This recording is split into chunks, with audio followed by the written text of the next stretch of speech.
కాళ్ళు ఓకే, ఇది వీపు వీపు వీపు మేము తోపు, మావేది వీపు.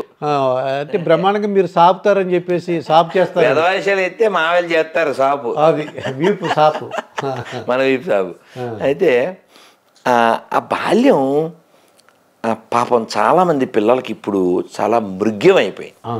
ఎవరో కవి చెప్పాడు, భగవంతుడు అడిగితే నాకు నా బాల్యాన్ని నాకు ఇమ్మని అడుగుతాను. చాలా ఎక్సలెంట్ సార్. అంటే దాని అర్థం ఆనందం అన్నమాట. ఇది కవి మాటే కాదు, మీరు సాతులూరు గోపాలకృష్ణమాచార్యులు వారి పేరు విన్నారా? పేరు విన్నానండి. ఆయన కాకినాడ ఆయనే, కానీ ఉండే సింహాచలం. అని తూగో కాకినాడ అని చెప్పను, తూర్పుగోదావరి. చాలా గొప్ప, ఆయనకి పేరు ముందు మధుర వచస్వి, అంటే అంత తీయగా చెబుతారు. చాలా అద్భుతంగా ఉంటుంది. మీరు నెట్లో యూట్యూబ్లో కొట్టండి, వారు చెప్తారు. ఈ అమృతం మనం అనుభవించాల్సిన అమృతం, అది చాలామంది కోల్పోతున్నారు. ఆయన ఏమంటారంటే, ఒకరిని అప్పయ్య దీక్షితులు అనే ఆయన ఇలా చెప్పారు అని ఒక ఉదాహరణ. అంటే సాగంటి గారు కూడా చెప్తారు ఆ మాట. బాగా చదువుకుని బాలుడు వలె ఉండాలి. బాగా చదువుకుని బాలుడు వలె ఉండాలి, ఇదేమిటిది? అసలు సింక్ అవుతుందా? లేదు కదా. అప్పయ్య దీక్షితులు గారు చెప్పారని సాగంటి గారు సాతూరు వారు చెప్పారు. బాగా చదువుకున్నాక బాలులా ఉండవు ఏమిటండి అంటే, దాని వివరం ఏమిటంటే, బాగా చదువుకుంటే వాడికి జ్ఞానం రావాలి, జ్ఞానం వస్తే వాడికి పట్టుదల ఉండాలి.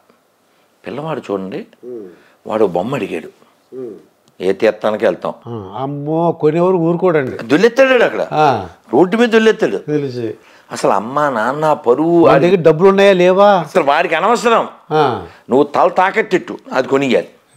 అలా భగవంతుడి కోసం దొల్లాలి. అందుకని బాల్యవు తిష్టతి అన్నది. అది దాని అర్థం. అది బాలుడిలా ఉండడం అంటే అది. వాడు బొమ్మ కోసం ఎలా అయితే దొల్లేడో అలా భగవంతుడి కోసం దొల్లేయాలి. అది బాలుడిలా ఉండడం, అది పట్టుదల. అంటే ఇంకా చాలా వివరం ఉంది. కాబట్టి మనం జీవితం, మన జేసుదాస్ గారు చెప్తారు, ఎంత బాగుంటుందో కదా. జీవితం చిన్నది ఏమి కానున్నదో, జీవితం చిన్నది ఏమి కానున్నదో అంటే ఏంటి?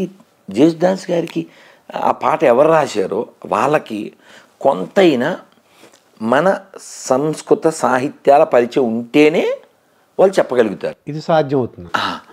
ఇది సంస్కృతంలో చెప్తాను నేను. ఆయన జీవితం చిన్నదన్న దాని మాటకి భాగవతంలో చెప్పారు, పదం పదం యత్ విపదాం అని చెప్పారు. అంటే ఏమిటండి? Every step is a danger, we don't know what happen next moment. అడుగు కూడా ప్రమాదమే. మీకు మంచి ఉదాహరణ ఇస్తాను, పట్టుకుంటారని. మొన్న గరికపాటి వారు ఏదో ప్రవచనంలో చెప్తున్నారు, వాడికి 37 అంతస్తులు ఉన్నాయంట, 17 సెకండ్లో బెగరైపోయి రోడ్డు మీద రొట్టె కోసం అడుక్కుంటున్నాడు. ఆఫ్ఘనిస్తాన్లో. ఆఫ్ఘాన్ దాకా వెళ్ళొద్దు, కర్నూలుకు కూడా వెళ్ళొచ్చు మీరు. కర్నూలులో ఒక 7-8 ఏళ్ల క్రితం ఇప్పుడు వరదలు వచ్చినాయి. బ్రహ్మం గారు చెప్పారు కదా, కర్నూలు వరదలు వస్తాయి, ఆయన చెప్పినవి చాలా అయినాయి కదా. అలా కర్నూలు జిల్లాలో చాలా నష్టం జరిగి వరదలు వచ్చి 40 ఎకరాల ఆసామి. ఆ ఫోటో చూస్తే చాలా బాధగా ఉంటుంది, కానీ ప్రకృతిలో మనం ఉన్నాం. ఆయన పాపం మట్టి అంటుకున్న రొట్టె తింటున్నాడు. అంత ఆస్తిపరుడు. అంటే ప్రకృతి ముందు నువ్వెంత జస్ట్ పిల్లబచ్చగాడివి.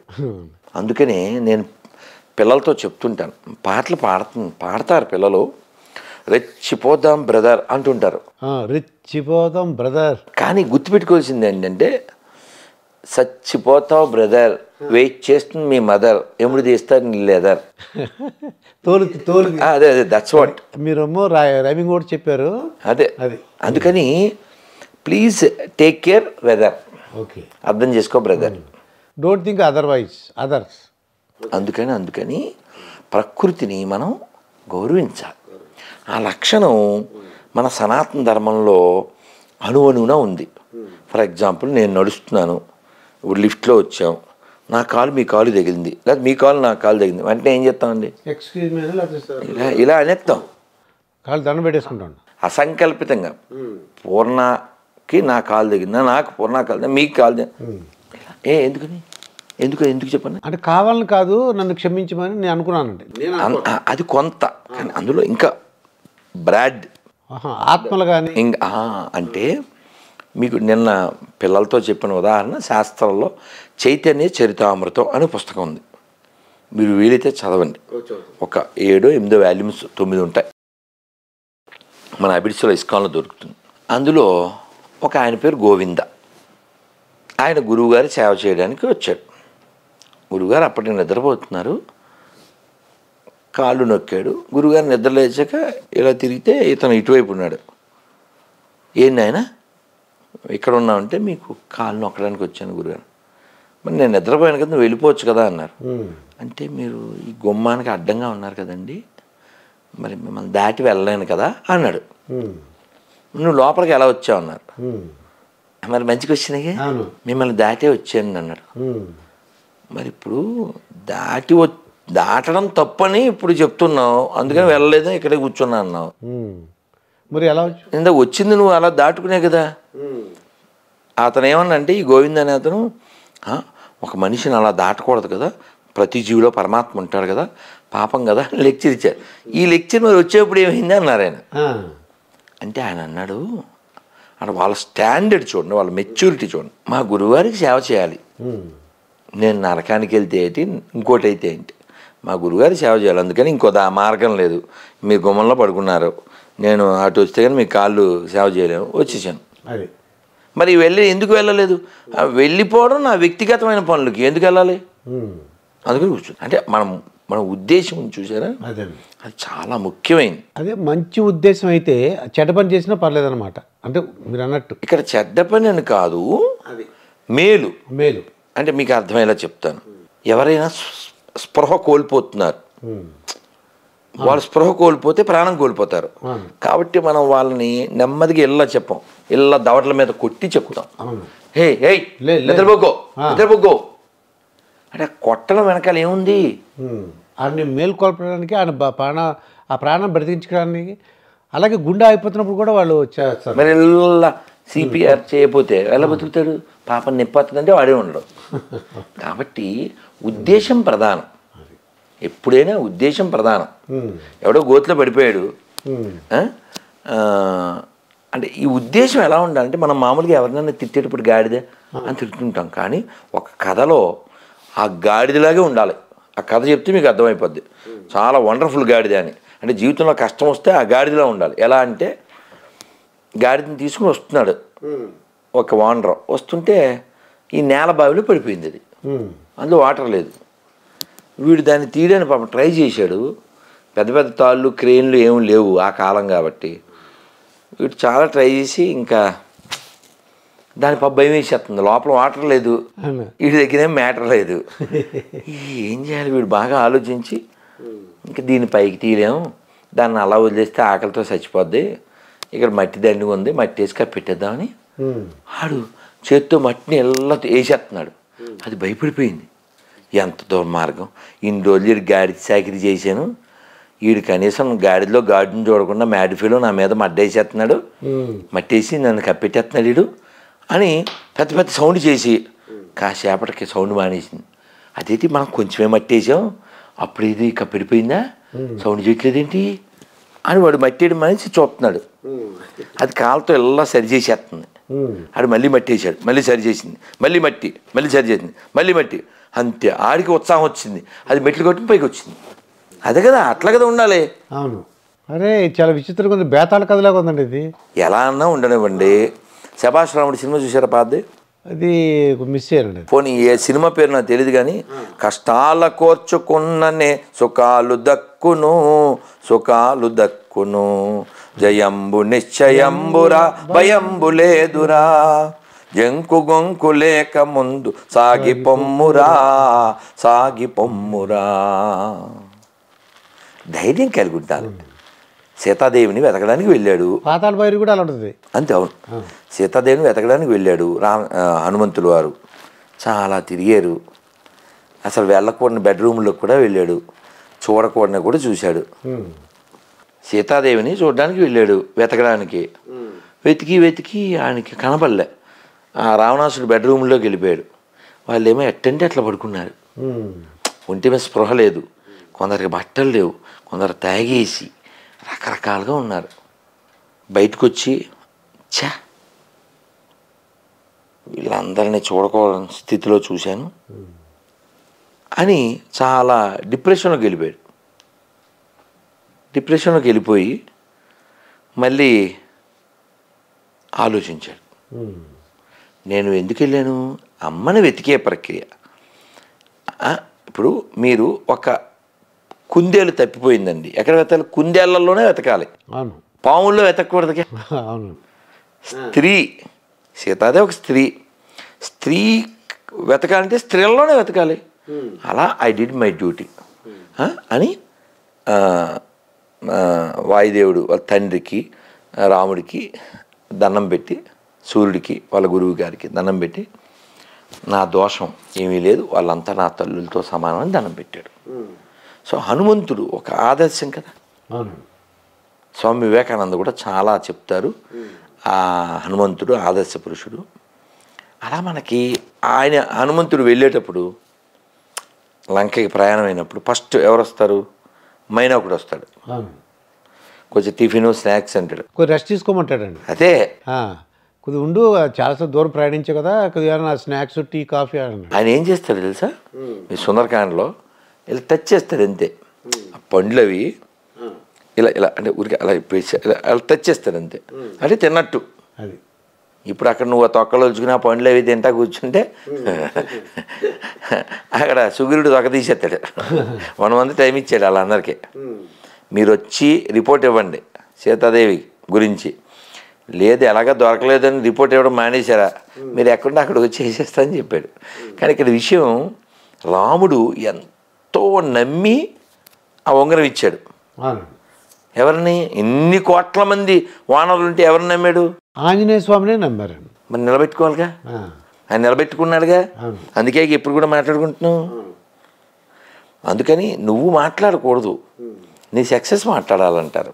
నేను కొద్దిగా మీ టీచర్ గురించి, అంటే జనరల్గా as a teacher, as a principal నేను ఏమన్నానంటే, నా స్టూడెంట్స్ అంతా కూడా కాదు ఒక ఐఏఎస్ ఆఫీసర్లు ఐపీఎస్ ఆఫీసర్లు అవ్వాలనుకున్నాను. తీరా చూస్తే మీరు ఎలా అయ్యారు, మిమ్మల్ని చూసి టీచర్లు ఏమన్నారని.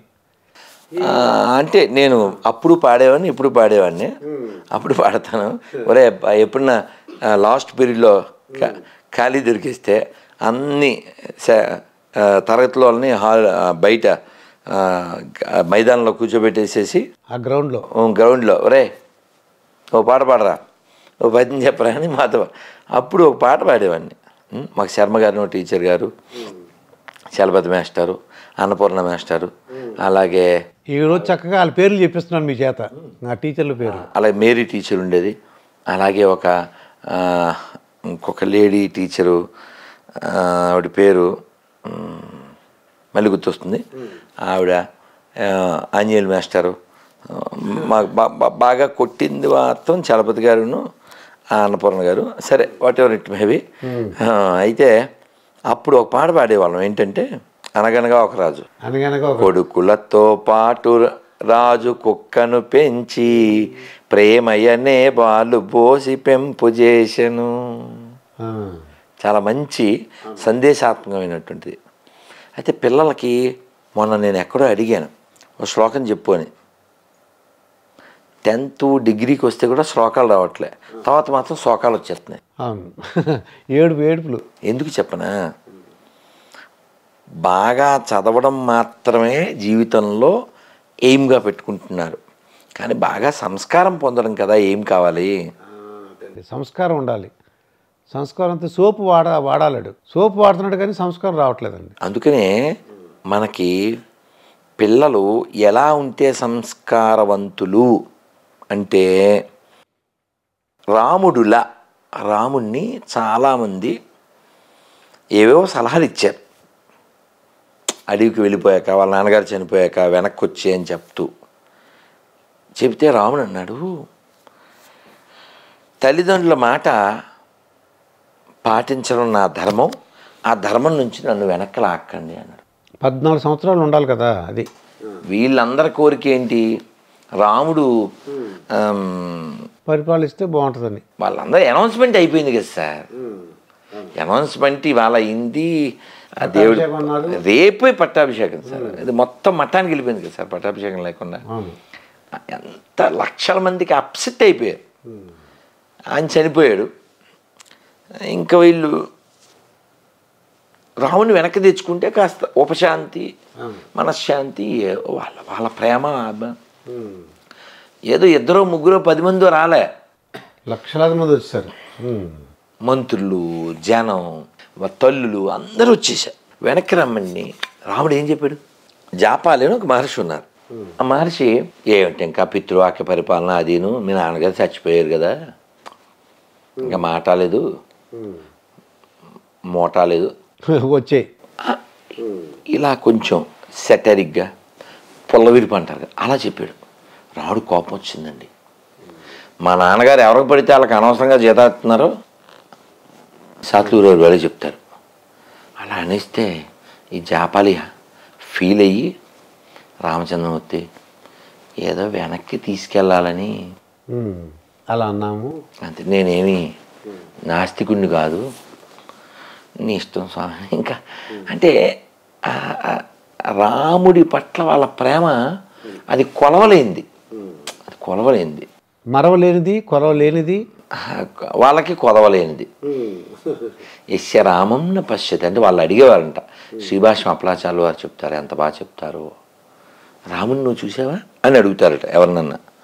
చూడలేదు అన్నాడు అనుకో, పోనీ రాముని నిన్ను చూశాడా, చూడలేదు, చి నీ బతికెందుకు అని వాళ్ళ మనస్సు వాళ్ళని అసహించుకుంటుందంట. అంటే రాముణ్ణి నువ్వన్నా చూడాలి, లేకపోతే రాముని నిన్నన్నా చూడాలి. అలా రాముడితో మనకెంత మమేకత్వం ఉందంటే, మీరు ఒక 40-50 ఏళ్ళు వెనక్కి వెళ్ళిపోతే సాయంత్రం కాగానే పెద్దవాళ్ళంతా ఇంట్లో చెద్దను ఏదో తినేసి నోట్లో ఏంటి గూట్లో దీపం నోట్లో ముద్ద అంతే కదా, వాళ్ళు అక్కడికి వెళ్ళి ఆ రామాయణంలో దీపం పెట్టుకుని చక్కగా భజన చేసుకుని సంతోషంగా ఇంటికి వచ్చి పడుకునేవారు. వాళ్ళు ఆరోగ్యంగా జీవించారు, ప్రశాంతంగా జీవించారు, సంతోషంగా. మీరు చెప్పండి, ఇప్పుడు ఆరోగ్యం ఉందా, ప్రశాంతత ఉందా, సంతోషం ఉందా? ఈ మూడు లేనప్పుడు నువ్వెంత సంపాదిస్తే దేనికి చెప్పు. కాబట్టి మంచి ఉన్నతమైన ఆలోచనని రామాయణం కలగజేస్తుంది. అందుకనే మొన్న కాకినాడ శ్రీపీఠంలో ఒక పాట పాడించాను, అందులో ఒక్క చరణం చెప్తాను. మా శ్రీపేట వెళ్ళారు అయితే, పిఠాపురం రోడ్లో ఉందండి. అద్భుతంగా జరిగింది. అసలు ఎంత బాగా జరిగిందంటే, అమ్మ తల్లులందరికీ మనం మొక్కాలి. ఒకే డ్రెస్ వేసుకున్నారండి అందరూ కూడా, యూనిఫామ్, అదందరు యూనిఫాము. శ్రీపీఠం అని రాసి ఉంటుంది ఆ పీఠందే. ఎంత మా తల్లులకి మొక్కాలండి, వేల మంది. వాళ్ళందరితో పాట పాడించాను. అది 4 చరణాలు ఒకటి చెప్తున్నా. రాముని కన్నా భారతి నీది, సీతను గన్నా పవిత్ర భూమి, ఆంజనేయుడు లక్ష్మణ భరతులు ఆదర్శమ్ములు నీకురా, ఆ చందార్కం ఆదర్శం బది రామాయణమని చాటాలోయ్, రఘురాముని చరితం నాదనవోయ్, మనదేనోయ్ భారతదేశం మనదేనోయ్. సార్ చాలా సంతోషం. నెక్స్ట్కి వెళ్ళండి. ఇంకెలా మీకు ఎప్పుడు కోపంగా ఉంటారండి? అంటే నేను వీడియో చూస్తుంటే కోపం ఉంటుంది, ఆవేశంగా ఉంటారండి. నేను ఏమన్నానంటే మత మార్పిళ్ళు నేను కనుక్కున్నాను, మీరు అన్న తర్వాత నేను చూశానండి. ఎందుకు అలా మతాలు మారుతున్నారంటే చిన్నప్పటి నుంచి పూజలు చేస్తున్నారు.